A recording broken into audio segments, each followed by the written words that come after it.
أعوذ بالله من الشيطان الرجيم. بسم الله الرحمن الرحيم. وإذ قال إبراهيم رب اجعل هذا البلد آمنا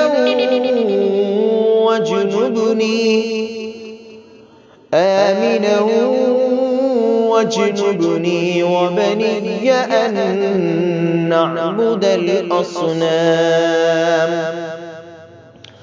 رب إنهن أضللن كثيرا من الناس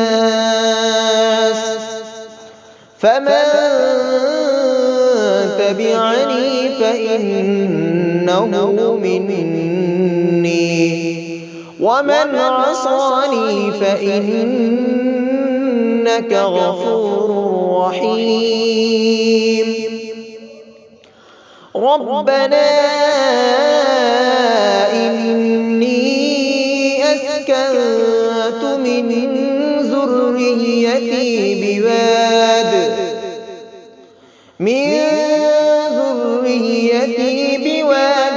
غير ذي زرع عند بيتك المحرم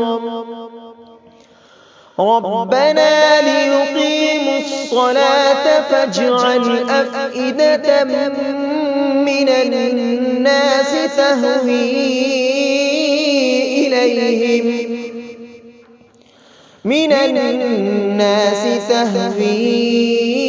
إليهم وارزقهم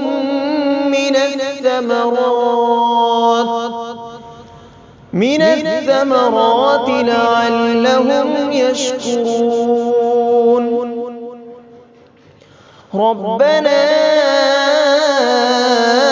إنك تعلم ما نخفي وما نعلن وما يخفى على الله من شيء في الأرض ولا في السماء.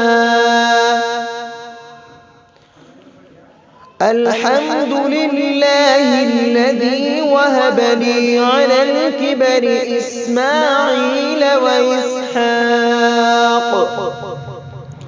إن ربي لسميع الدعاء. رب اجعلني مقيم الصلاة ومن ذريتي ربنا وتقبل دعاء.